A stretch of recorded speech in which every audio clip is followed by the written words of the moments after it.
This death, this destruction. Global news impacts us. We have to change the way we live. This is why we need independent media. Cheers and salutations. Welcome to this very special segment of Hard Lens Media. The subject matter in which we're going to be talking about will be very sensitive, and it has to deal with not only abuse towards young people, but an individual who has a large social media following, as well as the ear of Elon Musk. Her name, at least the current name that she goes by, is Eliza Bleu. She has indicated that she is a human trafficking survivor advocate. She was also one of the loudest voices when it came down to the Twitter files being released. Let's face it, under the previous Twitter administration, there was controversial, and I'm saying this as careful as I can with the YouTube guidelines, material that was hurting young people. And Twitter allowed that. And it now turns out when her own history has been called into question, two individuals with very large social media followings, Brittany Vettetti and The Quartering, were removed off of Twitter because they called into question her timeline of being someone who was supposedly a victim of human trafficking. So joining me for this segment is, of course, my outstanding colleague, Fair and Balance, but also this next guest, first time on our show. He is the one who put together a very detailed timeline, and you could find some of the links that I posted on the show notes as well, in regards to calling into question Eliza Bleu's supposedly allegations. Thank you for that, of being a victim of human trafficking. And when you look at what not only Farron will share, but also what Manuel will share, things are not adding up. And we should be very concerned about what's exactly happening on Twitter, because she, Eliza Bleu, has the ear of Elon Musk. So, Manuel, thank you so much for joining us. For our viewers and subscribers, can you please introduce yourself, tell us a little bit about yourself, and really what made you create this timeline in regards towards Eliza Bleu's story? And again, for those you don't know, she has like 5 or 6 other names. 2 that stand out was Eliza Cuts when she was with the groupie My Chemical Romance, and then also Eliza Knows, where she did some music videos for World Star Hip Hop. So, Manuel, please take the floor. Hi, well, my name is Manuel Chavez III. I also go by the name Defango. Some people know me as the Turd, though. That's just, you know, because of how I operate on the internet. I've been on the net for a really long time, since I was a very young kid. I've done like live stream shows and videos for a very, very long time. And basically, I've ended up in a lot of different controversies online through no fault of my own. And I've spent some time actually doing some interesting stuff. Like one time there was some terrorists that bombed an Ariana Grande concert, and I actually located the terrorist cell on a live stream here on YouTube and like called it in so that they could go take that down. And that was like a pretty interesting little thing. So I'm just kind of like, I guess, an open source investigator that's always been online, and I've just kind of been around for a really long time. And what really spurred off this whole Eliza Bleu thread was an investigation that myself and some other people, namely Open Secret, this guy named Gabe Hoffman, we've always been kind of looking into this abuse sector that had been growing up on YouTube, because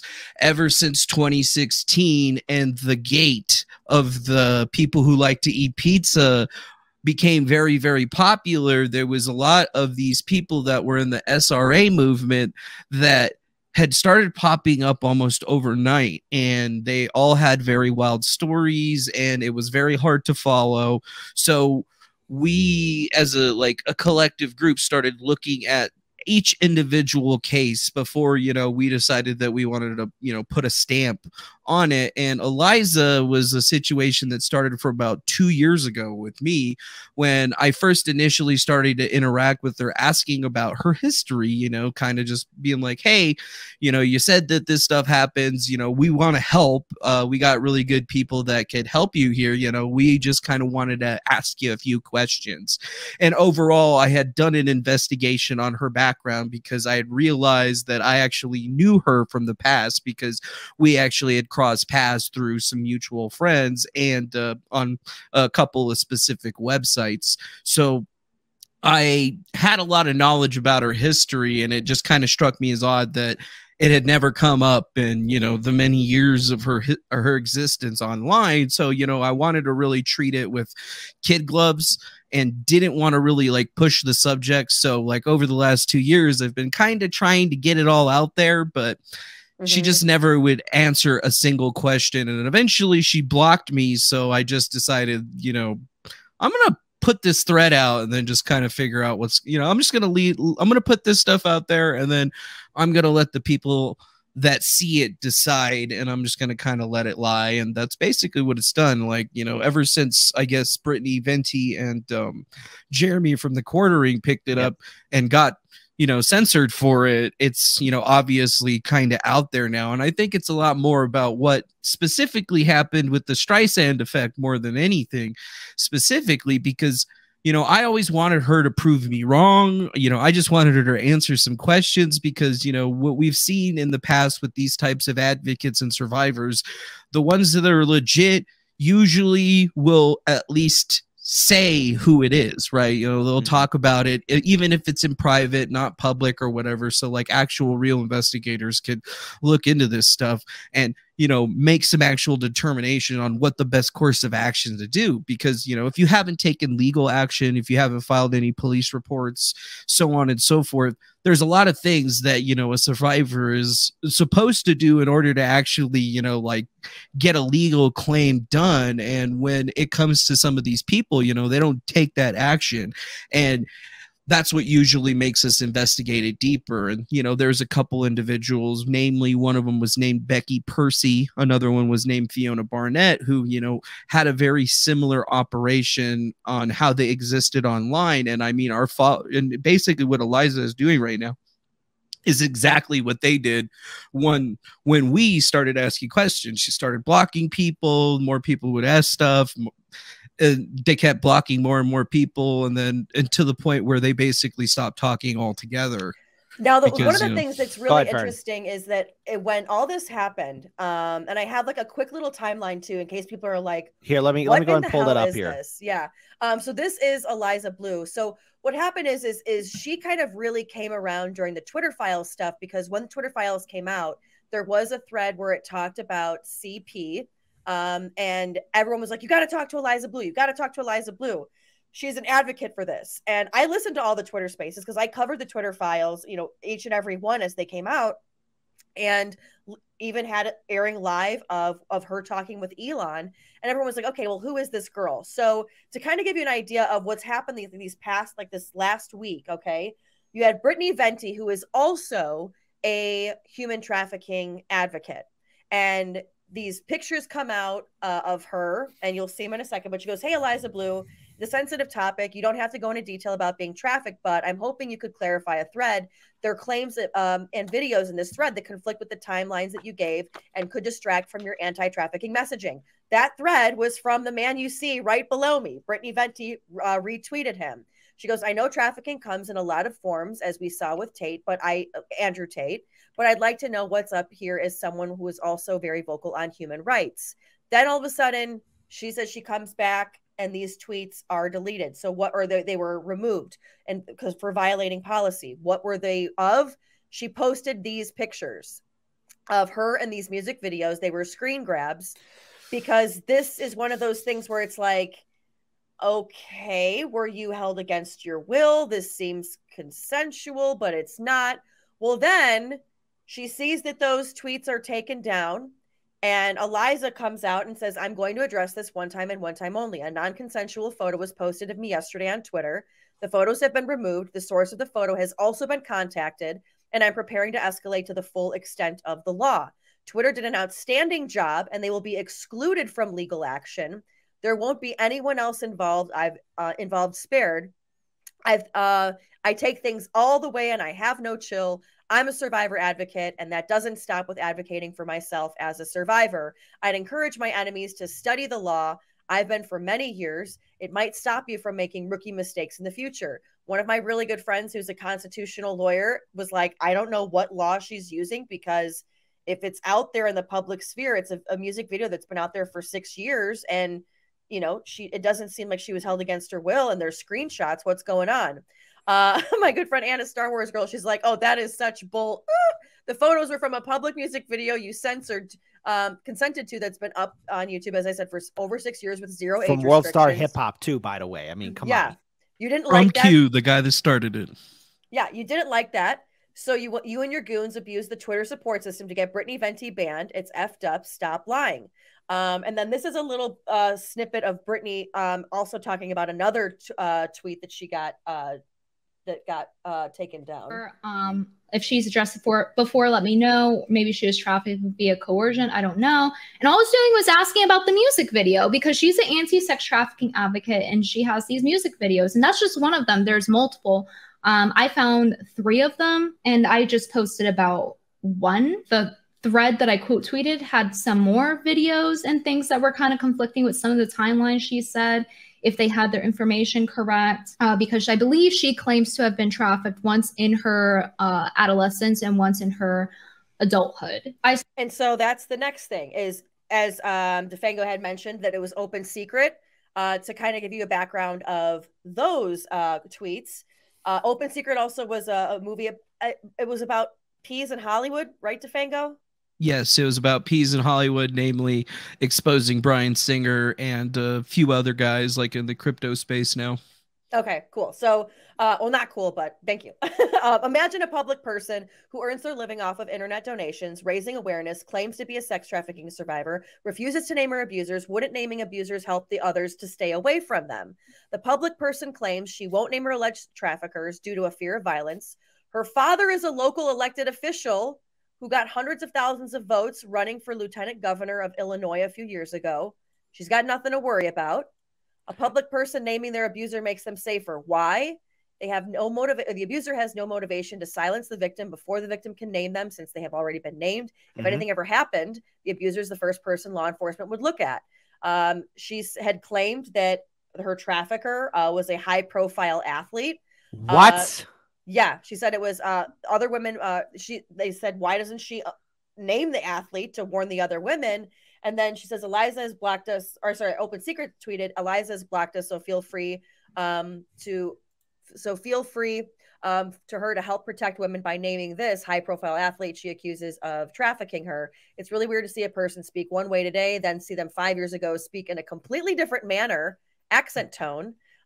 Really quick, just this. Yes. Like, if you're bold enough to say it behind a computer or a cell phone, like, just come say it. And then watch this one answer. I saw this video. Now, when it comes to booking requests, I'm dead. Go ahead. What's been your strangest booking request so far? Oh my God. $150,000 to have sex. Look at how comfortable she is here. Turned it down. In this, I did, yeah. and then go back and watch her other interviews from now, like around now. Yeah. Plus, she's saying she's from Chicago. Never mind. Yeah. And that's where Manuel enters the picture. I said, just to kind of bring you up to speed of what Brittany was talking about. And I forgot to mention it in this presentation that I have here for you. But it was a tweet that I had put out of her talking with Dr. Drew as of recent. I actually have the video. Oh, I was going to say, if you have it, please play it, because this is then. So you heard her affectations there. That is not a Chicago accent. No, it's not. She is not. Hold on. I'm gotta be petty here. Okay. Listen, my family, we've been born and raised in Chicago. I saw my great-grandfather's birth certificate. He was born here in 1890. That's my great-grandfather. I have been born and raised in the city of Chicago. My roots go deep in this city. What ticks me off is when people say they're from Chicago, but they live in the outskirts, in the suburbs, or even outside Cook County. I'll give a pass for Cook County. How about Rock Island on the Illinois-Iowa border? Exactly. It makes no sense. This woman, Eliza Bleu, you are not from my goddamn city. There's a lot of problems with Chicago, but I don't want you to say you're with us too. We got enough of that. We get enough of that from Fox News where they say it's violent all the time here, okay? I don't need Eliza Bleu saying that she's from this city. No, you're not. You're not from Chicago. Sorry, I just had to just yell out there for a second. All right, anyways. Chicagoans were passionate. Yes, exactly. So let's go ahead and listen to this answer. It's so off. And when you say you're an advocate for human trafficking or rescuing people from trafficking, where do you focus that? Where is that going on? How do you find out about it? This kind of thing. And what sort of organizations are available to help people? Yeah, so I'm a survivor advocate for those that have been affected by human trafficking. I always let folks know because we always say advocate for human trafficking. I don't advocate for human trafficking. I advocate for survivors of human trafficking. Also, I like to steer clear of the word rescue. I'm one of those survivors that, and actually we can talk a little bit more about this as time goes on, but I'm one of those survivors that prefers given the opportunity to be free. Okay, there's so many things wrong with that answer.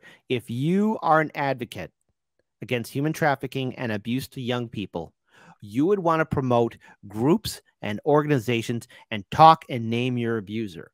You're hiding it, deflecting it. I mean, right off the bat, here you are on Dr. Drew's show.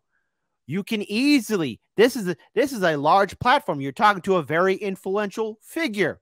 In theory, you should be screaming from the rooftop, here is this person, here's what they've done, they're doing this to other people, law enforcement, police officers, do your job and arrest this abuser. And then mention all these groups and organizations that are trying to stop human trafficking. You would think that she would do that. Farron, everyone else, please take the floor. Go ahead, Defango. So I agree with you on this because I've seen this like operation kind of go forward, and I went through last night and I kind of collected every interview that she's done, and it's surprising that the one that she did with Dr. Drew, she actually did, I think, a few, like 2 or 3 actually, and they still don't have the reach that she got on some of the other interviews that she did with either much smaller channels and such. But it was strange to me that she seemed to almost be going on his show all of the time, and throughout that entire like operation of her being on the show, she doesn't seem to really have any understanding of what she's talking about. And like Dr. Drew's is like, he doesn't even seem like he's really into the conversation either. And it's strange because if you watch many of her interviews, her demeanor, the way that she acts, like take the video about the $150,000 sex offer and apply it, or go back and watch her recent appearance on Timcast. And I mean, it's almost like you're looking at 2 different people. You're seeing somebody supremely comfortable basically wearing a bustier, and then you got somebody that's like, I don't know what the heck what she was wearing. And it's like you're dealing with 2 different people. And I think that this matters because body language and all of that stuff is actually important, because you can tell very quickly when somebody is either not really happy with their information or not pushing the exact like truth is what's going on here. And, you know, I'm not against her being an advocate or anything. I think that it's great that she's been going on so many shows and talking about this stuff. I think it's just that if I'm just a regular guy, you know, in her eyes or whatever, what does she think is going to happen now that she's connected to Elon Musk and all these other big name, you know? All it's going to take is a couple of these actual journalists that work for some big companies or whatever to start looking into this stuff. And you think that they're not going to ask these same questions? You know, I was trying to help. I have a question actually, and Emmanuel, you could probably answer this. So look, I posted your Twitter thread in our show notes, but let me just ask this to you. And before you answer, I just want to just read out some dates here too. Number 1, how old is Eliza Bleu? Because you wrote down here 2006 she was on a show Blind Date.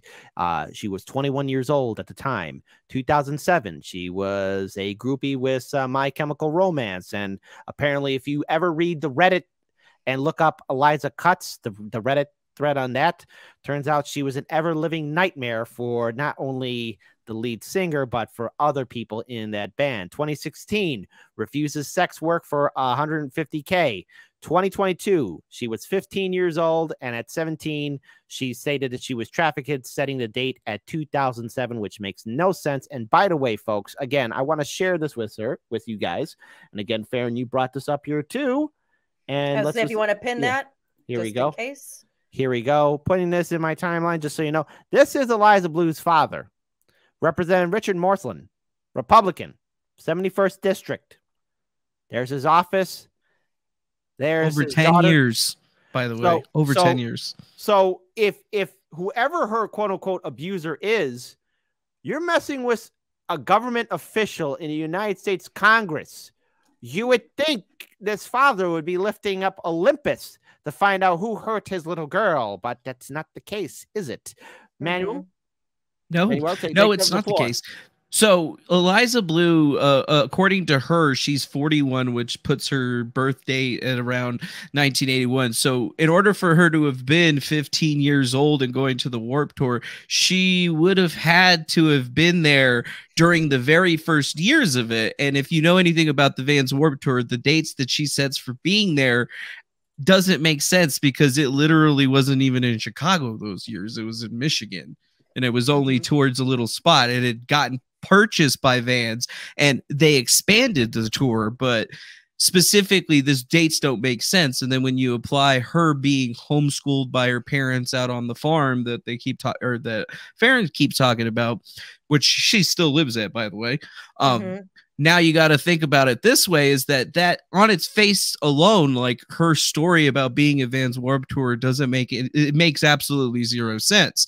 And then when you look back and she says that after she graduated, she gets older, she wanted to get into hairstyling, that squarely puts her in the 21-year-old to 23-year-old age range. And then she did that blind date show, which was actually taped, I believe, in 2005, according to the guy that posted the blind date video. That video is actually from the guy that she went on the date with. He posted it right after it went up. So this timeline thing doesn't make any sense. And then when you look at it, she did go to the Vans Warped Tour. That My Chemical Romance band only did the tour for 2 years, 2004 and 2005, which would make sense that something would have maybe happened there. But during that time, she was popular on stickam.com, which was a live streaming website that allowed people to like go live from their homes, kind of like this, only with the same technology 10 years ago, really, basically. She was a performer on that website. Everybody knew how old she was. It was pretty well known that she was 22 years old when she moved to LA to do all of the Stickam stuff and live with Jeffree Star so that she could like basically jumpstart her music career. And her music career at that point was with the band called The Trouble. She called herself Eliza Cuts. And I mean, the majority of the shows and things that she did on her music career was her just basically following Jeffree around and opening for him at the various shows that he was doing at that time. So it's not like there isn't a whole bunch of people out there that are totally well versed into who she was. And I mean, at that particular point in time, she was spending more time acquiring like grooming, I guess is what you could call it, you know, picking people out of the crowd to like bring to Jeffree and like making the final decision on, you know, who's going to get in, who's going to get out. So to me, it just seems like this whole entire situation, you know, the story about being child trafficked, if I can say that or whatever, just doesn't seem to really hold up its weight in water. And that's what was my major issue with the story. It's not like I don't believe that she could have been trafficked, because it's very clear in the 2012 to 2016 era, she has said it herself that that is when it happened. And there's a lot more information and overall material out there that would make a lot more sense for her to actually put her story forward. Yet the problem here is that she still hasn't named anybody. And also, when I did the thread, I did get some stuff wrong. Okay, so real quick then, if there was anything you want to correct, can you tell like that right there? Yeah, this is actually false. So okay, I misspoke. That's not false. Like that wasn't an interview she did to go on a show. It just wasn't for American Idol. It was actually the year after that. She was apparently trying to get onto like Project Runway, which is a show where the fashion designers like compete to make clothing.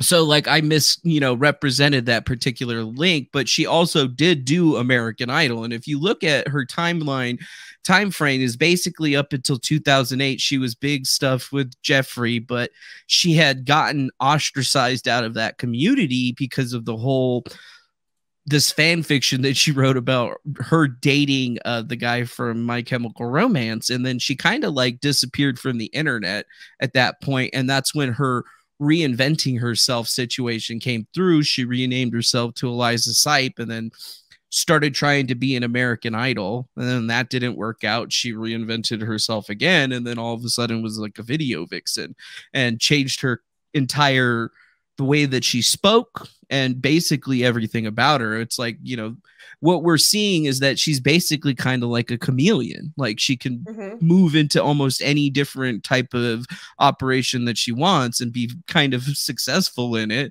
And on top of that, like if you go look at many of her past interviews, you'll see some weird stuff. Like, you know, she's like wearing wigs and things that, and you're just like, what is this? Now, you know, like, what's the point of that? now, again, in that time frame where she said she was supposedly trafficked, you said it was like between 2010 and 2016. Is that correct? Yeah. Well, that right there is when she says that she was basically allegedly being tooted, and she was also spoken that she was working at a strip club and had located a Bible, and that's how she actually got understanding about like what trafficking was, and ended up going to a women's house, and that's what allegedly started her career. But that still doesn't really actually quite make sense, because around that same time she was really big in the Andrew Yang gang. So like she had been going to different events and had actually gone to a streamer named Matt, and he was very popular, I guess, with the Yang Gang when in its heyday was a younger individual. And he's the one that apparently got her started on Twitter. Yeah, 19-year-old kid that she was like, oh yeah, you know, tell me all about Twitter and stuff. And that's how she got on Twitter and started going into like the Yang Gang rooms and on the app Clubhouse. And basically she really did make a name for herself over on the Clubhouse app.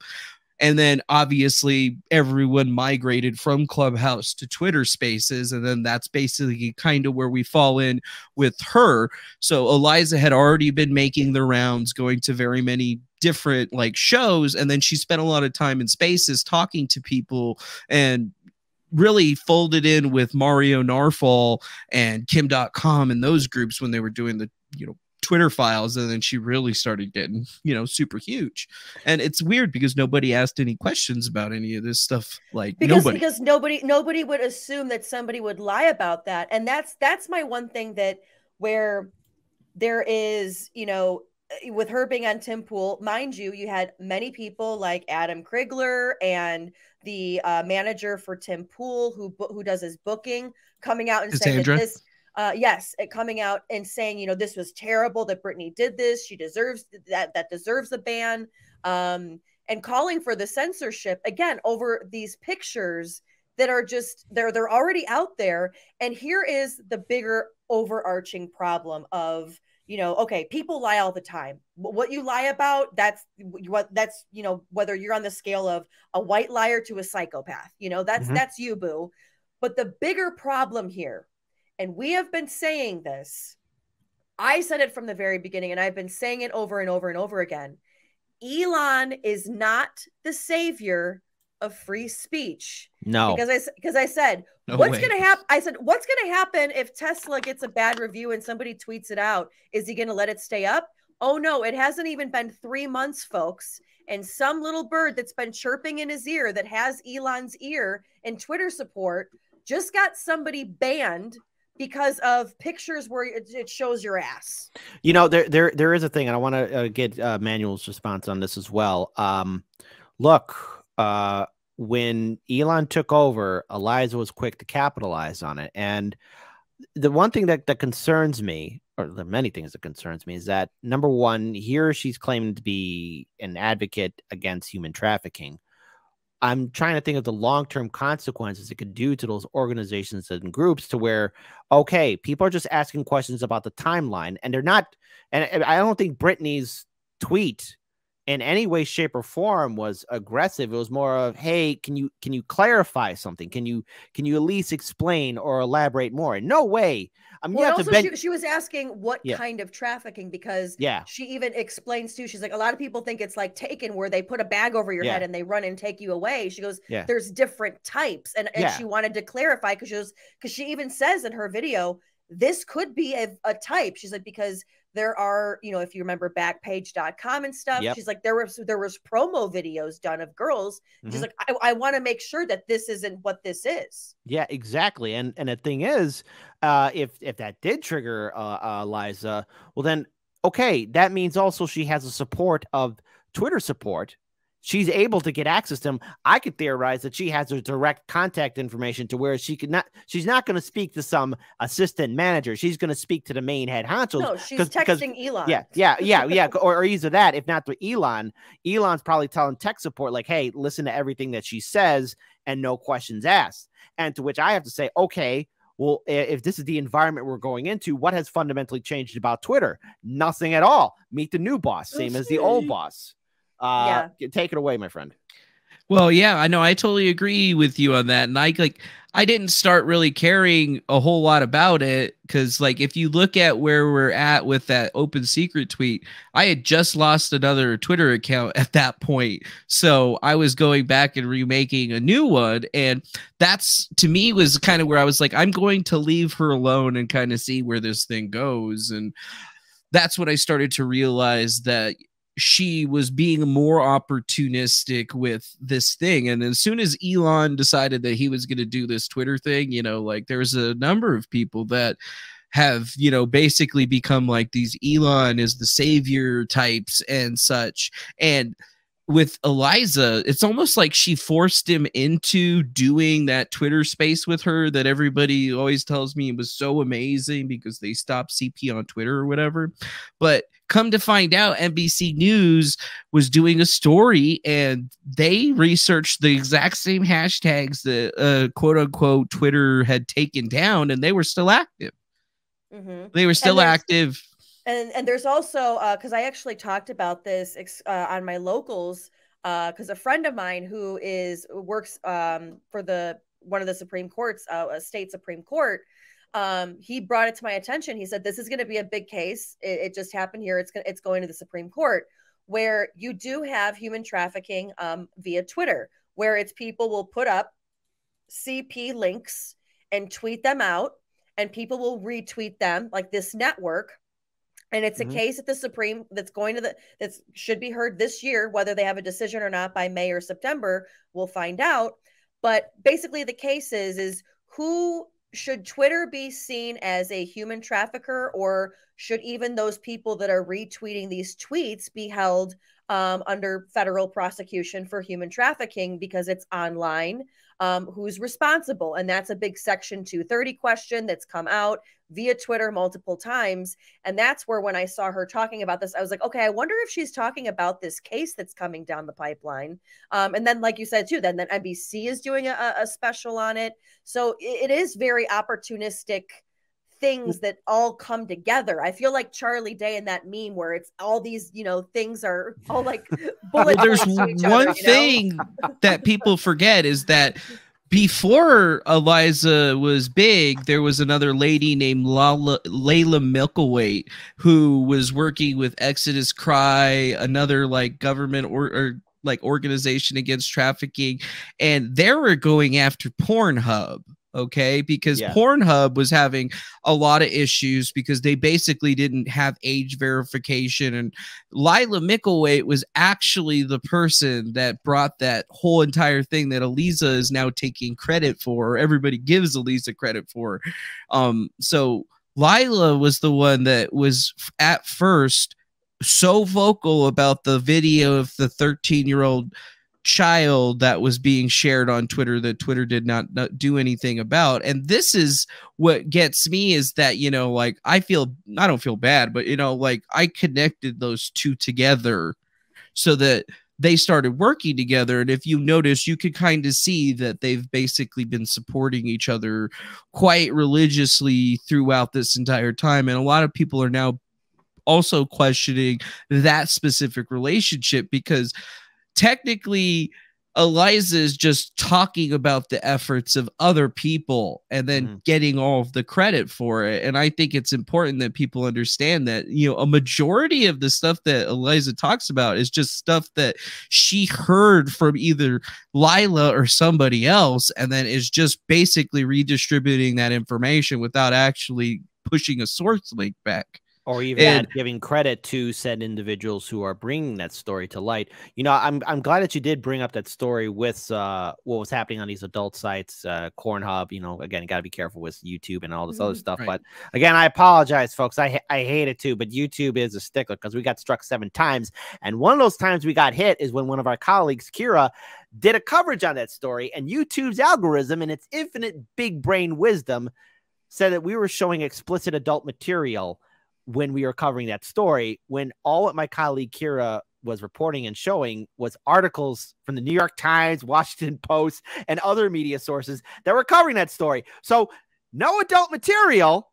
And, you know, honestly, there's nothing adult here. Yeah. And the thing is, what was funny, like a few months ago, I actually got an apology from YouTube saying, hey, a while back, we did this to you. We're sorry. Like, no, duh. That strike cost us money.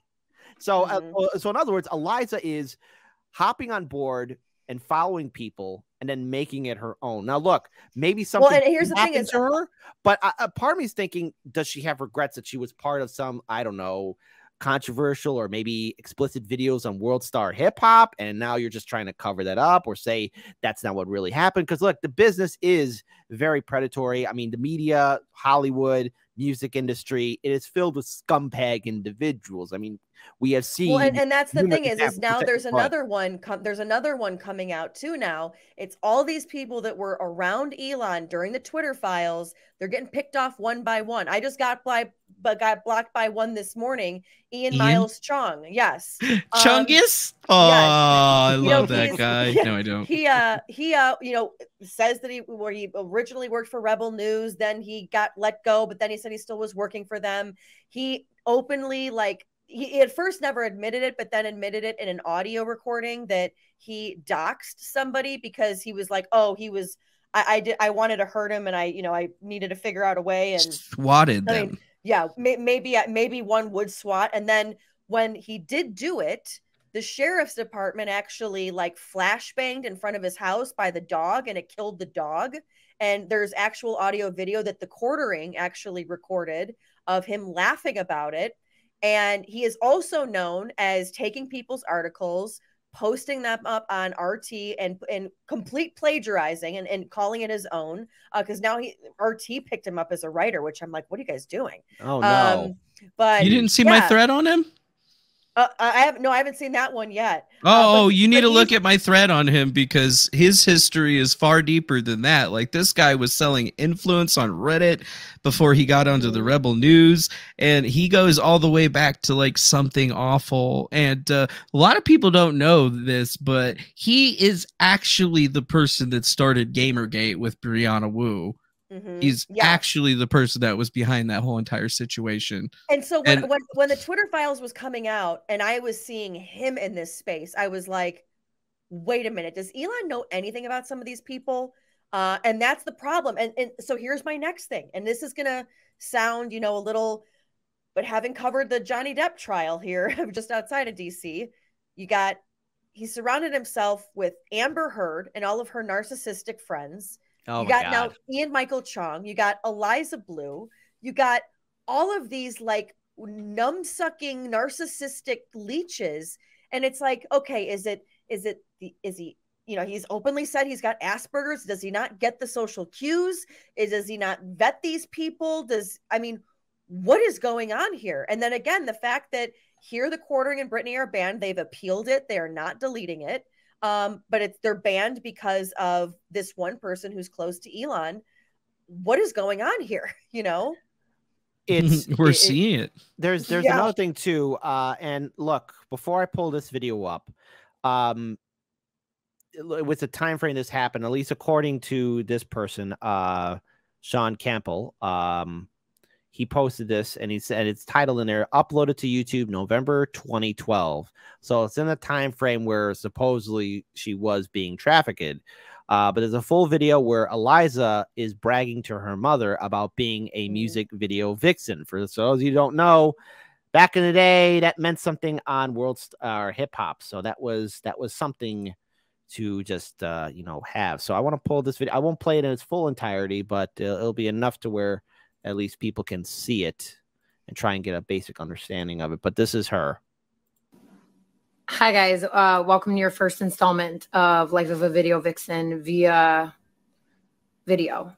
I wanted to give my mom... And again, this is not shaming any video vixen, but Eliza, again, through Twitter, censored and suppressed and banned, basically, Jeremy from the courting and Brittany. They don't deserve that. They were just asking a question. A question. Can you please clarify? Phone call. She just called me, so let's hope to God she picks up. I want to see what she has to say about me being in music videos. So let's just give her a call.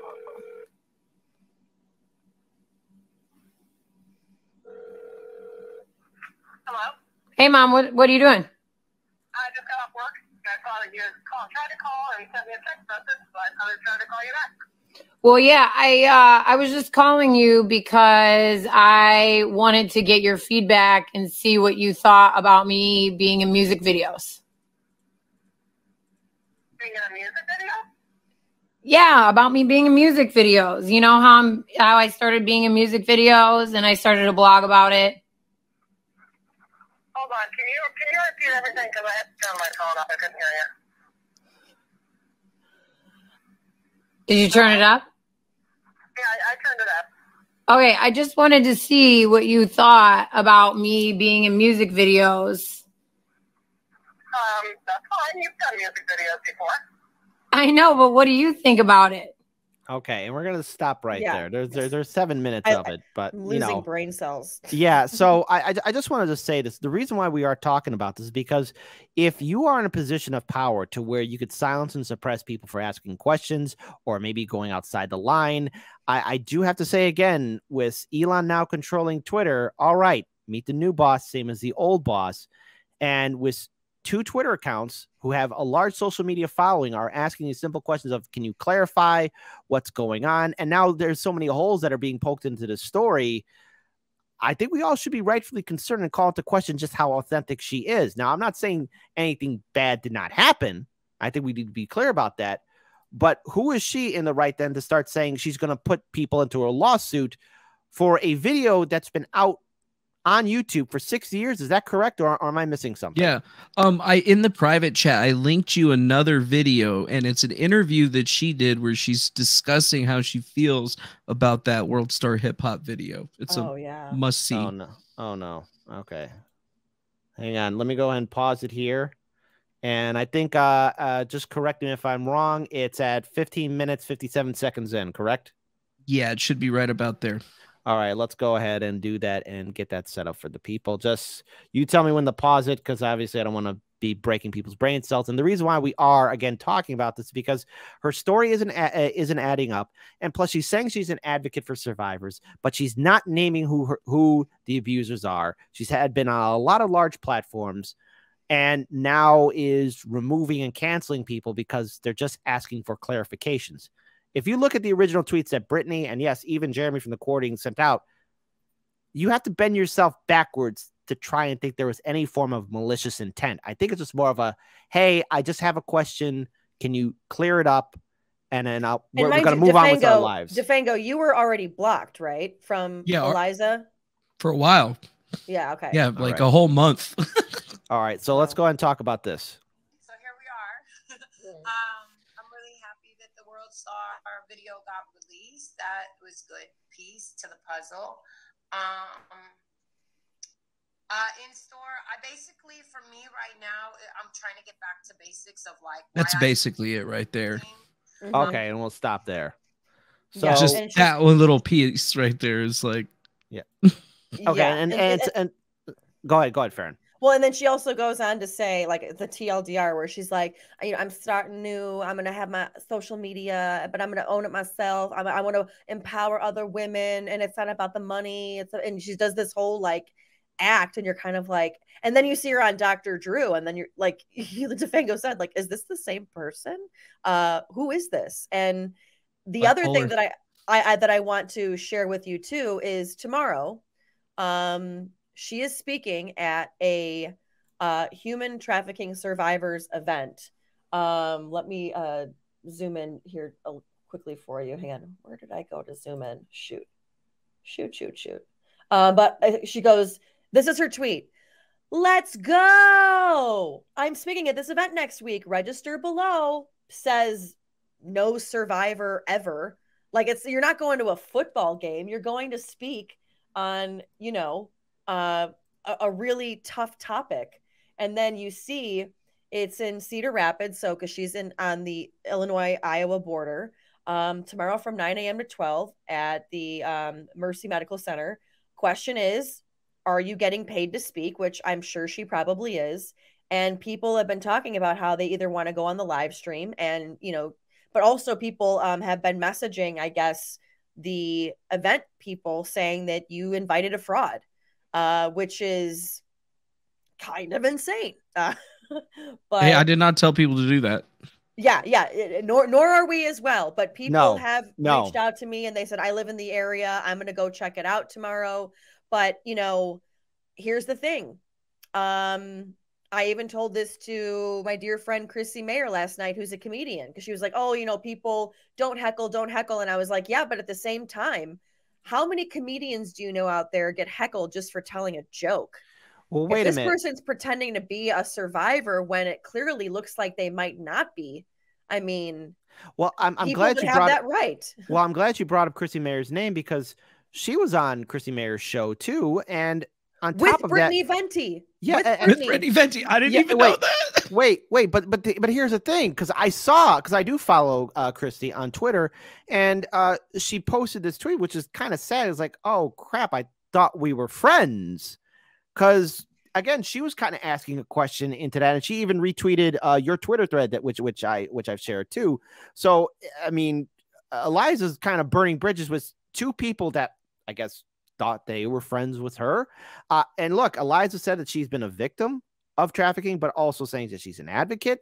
But then things are just not adding up with the story. And this damages the groups. And we've been posting in the live stream chat of a hotline to help out victims. Or if you know something, a way to help out, we've been posting that Farron's been posting it. I've been posting as well. It's just, things are not adding up. And then with also censoring and removing people, I mean, Eliza's saying she's a free speech advocate. She's all for it.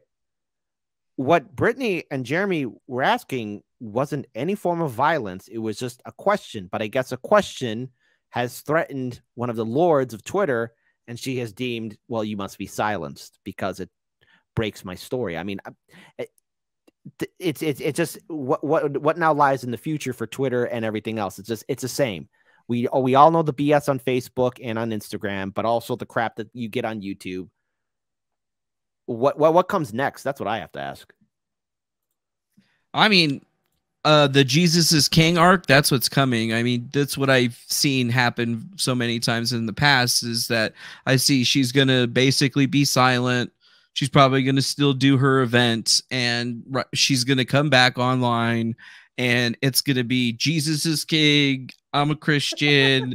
And she's just going to totally roll off onto that arc. And that's just the way that I see it coming forward, because I've seen this happen before.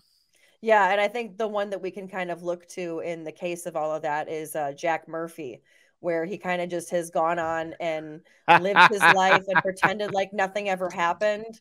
And people, but here's the problem though, is that, you know, everybody who has an internet presence has had to learn a lesson a time or two. Yeah, I have, DeFango has, Kit has. I mean, we've all learned internet lessons. And, you know, the scary part is that, you know, especially if you show your face, you know, people can recognize you, be like, haha, you know, you got striked, or you did this, or you did that. And, you know, you are putting yourself out there. it's scary the first time it happens, but then after it's like, oh God, this is just another ride at the rodeo. And that's where I feel like she's never really had this kind of a backlash, and she's learning that, you know, what she could have just said is, hey, Brittany, you know, and privately DM'd her and said, hey, that was during a time when I was trafficked, you know, this was the process, what have you. And you know what, I'd appreciate it. It's triggering to me if you could take it down. And then all of this would have been over. Yeah, there was a more diplomatic way of handling this. Like, hey, my friend, let me explain it to you, but then could you please take it down and we'll go forward from there and whatever, etc. And then to make matters even worse is that even Jeremy the Quartering came out and was like, hey, I'll take the lawsuit. I'll take the thousands and thousands of free marketing dollars from me being blocked on Twitter because of you. Brittany Venti, we watched her get 87,000 Twitter followers last night and had like a fun celebration. Like it never works in your favor when you try to block it.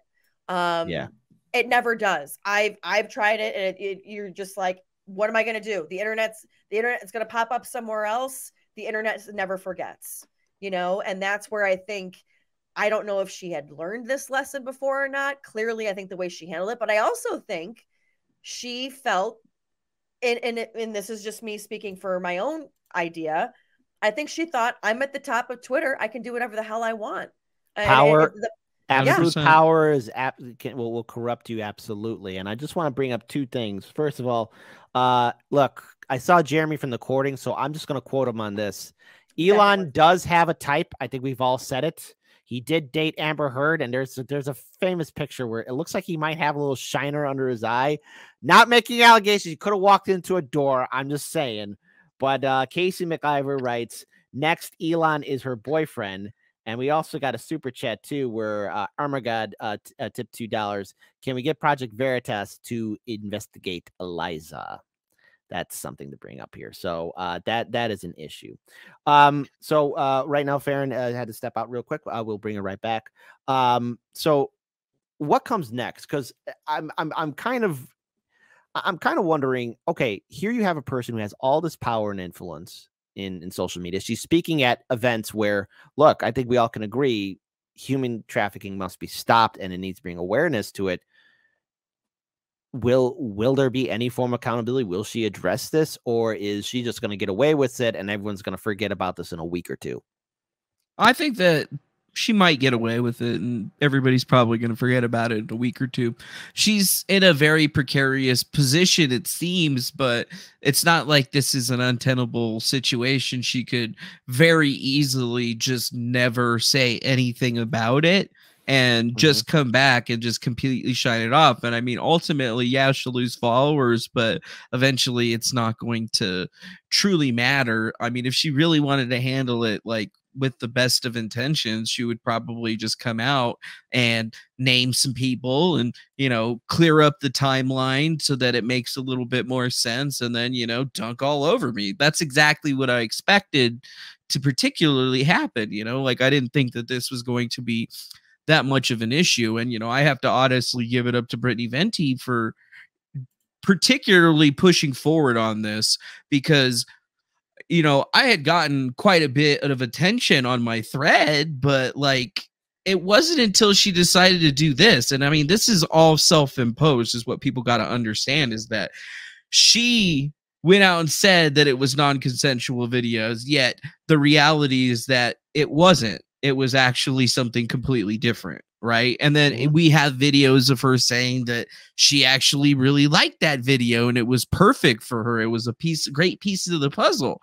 So it's just, there's so many opportunities for her to do better with this particular situation. And I mean, it's just that she hasn't really done that. And the fact that she stayed silent really kind of sets it forward. I mean, this is the Streisand effect in full view for everybody to basically look at. And this is almost like a masterclass now in what not to do in this particular situation, because like anybody could fall into this line. You know, there's people that have had it happen to them in the past, but ultimately you have to be honest with yourself and your story. She could have been a survivor advocate without ever having a trafficking story and Yeah. been wildly successful. It's when you start creating all this extra stuff is when people start looking into it. And I'm the kind of guy where I'm like Mr. Robot, man. I see a thread, I'm gonna pull a thread, dude. Yep. You know, if I get the itch, I gotta scratch it. I'm sorry. I'm gonna figure it out. One thing I want to pull out here too, again, is that Twitter is even saying the photos were screenshots from a publicly available. I'm sorry, I stuttered again. Publicly available. Let me speak English. I'm sorry. Publicly available, Eliza. World star hip hop music video that has been online since 2016. The video was made after Eliza Bleu claimed that she escaped human trafficking. To which, again, I just want to just bring up something here real quick that should that should make a lot of you a little bit upset and enraged, and that is Twitter did an outstanding job and they will be excluded from legal action. So that means she's declaring legal action against what? Who? Britney? There won't be anyone else involved.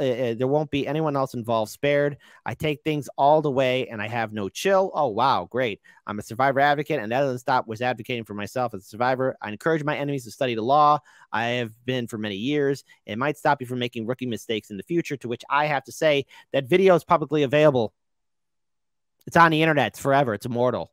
And I'm willing to bet that there's been a handful of people that downloaded that video now, took plenty of screenshots and everything else. It's in the realm of fair use. And all what Brittany was asking was a polite question of, could you clarify and elaborate? Which, again, all of this, again, if she's really going to take this to court, Eliza, good luck. Who's advising you on that? A judge is going to throw this out immediately because they're just going to look at it as you're angry. It would probably go to civil court, and she probably would file, you know, what is it, for pain and suffering or what have you, to which another judge would say, but it's been out there for how long? Damages? And you would think you'd go after the person that still has it up there. I mean, not Brittany. Brittany didn't wake up one day and say, I'm going to post this. Well, is she gonna sue me? I was like, dude, I was waiting all day yesterday for the process server with my coffee. I didn't get nothing. I was just like, you guys could just email it to me. I'm fine. I'll just email it to me. I'll just accept it like that. That's fine. Because I could guarantee you that it would have taken exactly two filings to get rid, you know, to get that dismissed with prejudice pretty easily based on all of the information that we collected. And I could have done that before I found, or people, I didn't really find those videos. Other people sent them to me. And I mean, I was just like, gosh, you know, like there's literally no case here in any way, unless there was some kind of duress with World Star. But then again, she would only have a case with World Star, which who's she going to sue at World Star? Last time I checked, the dude that ran it's dead. Well, and also in that video that you took where she talked about Happy being on it, she says she got paid to do the video. Yeah. So which means there's a contract.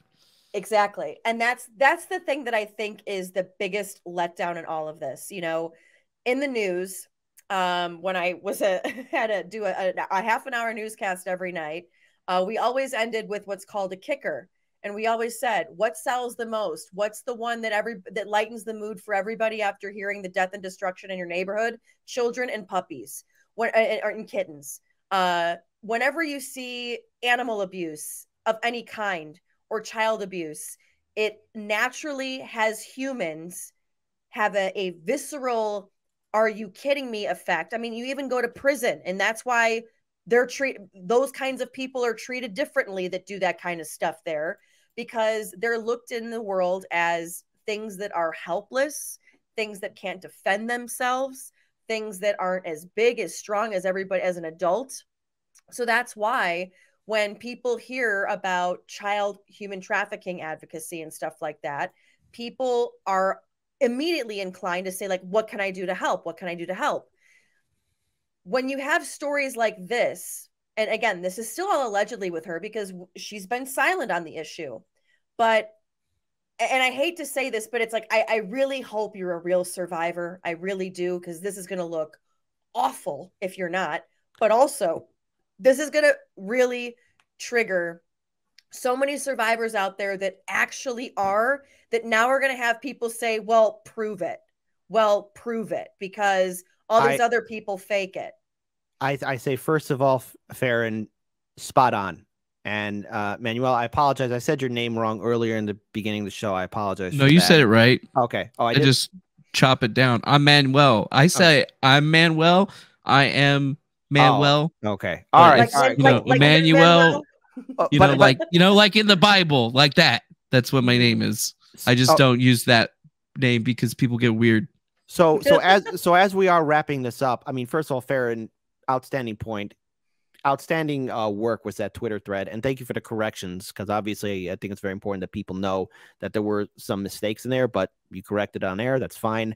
But you just sent me this, and obviously Eliza Bleu was on the Timcast show, and right here, why not reach out to her now and have her on to share her side? You've had Eliza Bleu on, why not Brittany on? She also is a very vocal person against predators. She exposed I'm going to say this wrong. Balenciaga. Yeah. Thank you. All right. And that's some interesting to say about Andrew Tate. Now she's being silenced, and I'm assuming this person is with Timcast, editor. Yeah, she's the editor. Sorry, we're full. So my counter is this. Sorry, we're full. Except when Steven Crowder and Ben Shapiro go at each other, you're able to book them that Monday when it all came out Thursday. So what I want to say is, if on the off chance, if Brittany ever wants to hear this, yes, we are a progressive news source. We are a progressive channel, but I've had libertarians on my show. I've had conservatives on my show. So if Brittany wants to come on to Hard Lens Media, I understand. I even messaged her on Twitter, but I realized, oh, wait, she can't probably access her Twitter account yet. I would be more than happy to have her on to tell her side of the story, because that seems fair. So if Timcast won't do it, Hard Lens Media will. See, that's great. I mean, yeah. I actually was talking to Cassandra yesterday, and Cassandra gave me her point of view in the situation is that, Brittany was pulling high school mean girl tactics, and I want no part of it. That's basically almost verbatim what she said to me. And I was just like, but that's, I guess it's on brand for Brittany, but like specifically, it's not a good look, right? Well, the tweet doesn't come off as mean girl. It's like, can you elaborate? All right. Now, I understand on social media, we all have our perspectives and our personalities and everything else, but can you elaborate? That's all. And she even says, I know this is a touchy subject, so only go as far as you want to, but can you clarify some of the dates and stuff here? And then she even says, human trafficking comes in different forms. I want to clarify which form this is. Even kind of giving her the benefit of the doubt. Yeah. But I think this is important. She says, yeah, I know Brittany and Jeremy are going to be writing this one out pretty hard. Jeremy is sticking by his friend, and it is what it is. I get why he's doing it. Venti just gave me a cool girl picking on the weird high school viral vibes, and hopefully she does a heartfelt thread clearing things up and doesn't get totally canceled. That's basically where Cassandra is, and she's basically like, yeah, I'm not getting Venti on. Y'all are coming nowhere near Timcast. And that's the thing is there's two sides to this coin. On one side, you have somebody that was grifting off of a movement. On the other side, you have Elon. You said you were going to be about free speech. Until when? Until when? When your friend says, I don't like what you posted, take it down? Because that to me sounds like a liberal, right? And that's what you didn't want, right? So there's two sides to this coin. You could pick a side. Like I said, for me, I hope, like I said, I hope her story is factual and she can really come forward and clarify things. But for me, the first part is the free speech part. Just because you don't like it, having and getting somebody banned, you could ask her to take it down first, but you immediately, we all know it. You texted Elon. You're not fooling me. You texted him, talked to Twitter support. These people are doing this to me. No. Well, one thing to note, though, is that we don't know if Eliza was the one that actually reported it.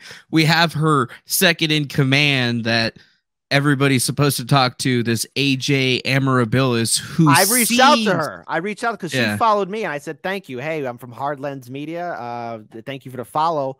But yeah, seems kind of odd that you have another person speaking for you on other things. And is that, what's the whole deal with that? One thing to note is that it's actually, we think that she might be this Amanda Presto person.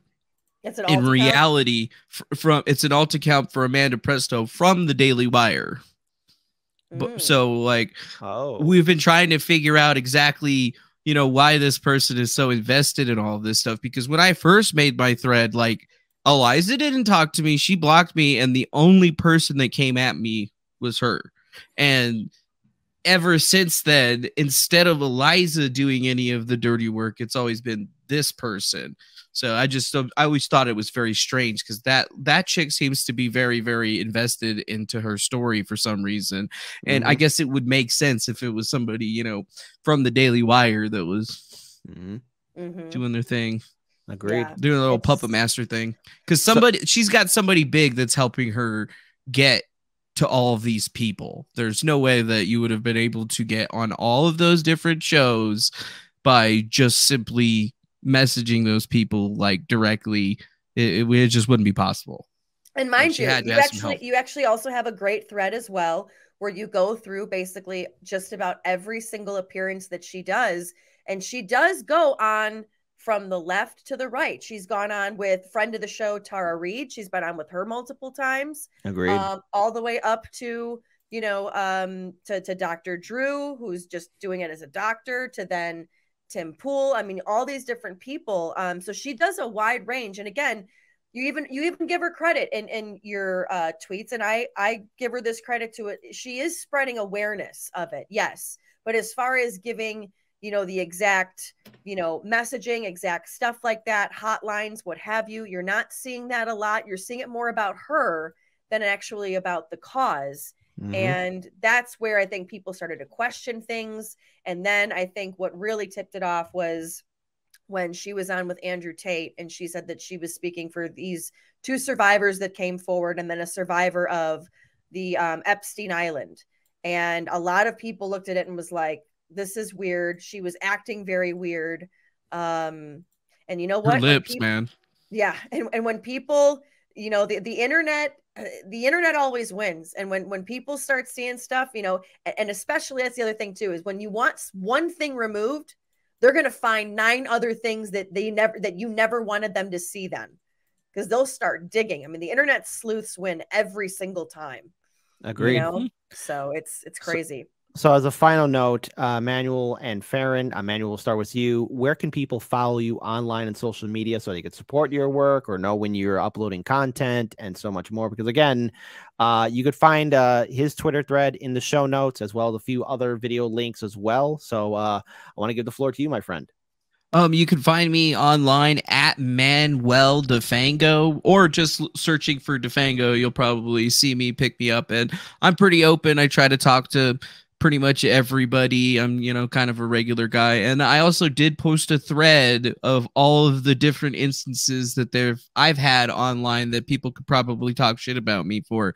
And I mean, I'm a pretty transparent individual because like I've been online for so long that like I just don't really even care about like doing it the same way that everybody else does. Like I got no problem pulling up DMs and emails and stuff and just putting my people on blast because it's just part of who I am. You know, I don't try to be different than anybody else. So, you know, if you follow me, it'll be some interesting stuff, but you'll probably learn something because ultimately it's just me sitting in front of my computer trying to teach you that the stuff that I do is really not that hard. You just got to like do it the right way. And then you'll find anything. You can find anything. And you are transparent on projects that you've worked on and whatnot. And it's kind of like the 8 Mile method. Here's everything that I've done that you can have against me. You know, there you go. So yeah, but I mean, great work. And yeah, great job. Keep it up. I appreciate you. For me, you can just follow me at fairandbalance.locals.com. I'm usually live there Monday, Wednesday, Friday mornings. And then I'm actually going to be doing a Tim Pool, Steven Crowder watch party right after this. So if you want the link to that, I'll send you the link. Yeah. Fantastic. Fantastic. I know it's going to be lit. I just know that this is going to be the funniest Tim Pool show I've ever seen. I might join you for that one. I first got to make myself a little nice Italian pasta for some food. So there you go. But without further ado, I want to thank Manuel joining me. I want to thank Farron for being an outstanding co-host. I want to thank all of our moderators for keeping the peace. My name's Kit. This has been Hard Lens Media. Peace to you guys, and let us all, now more than ever, do what we can to build a better future. Take care, folks.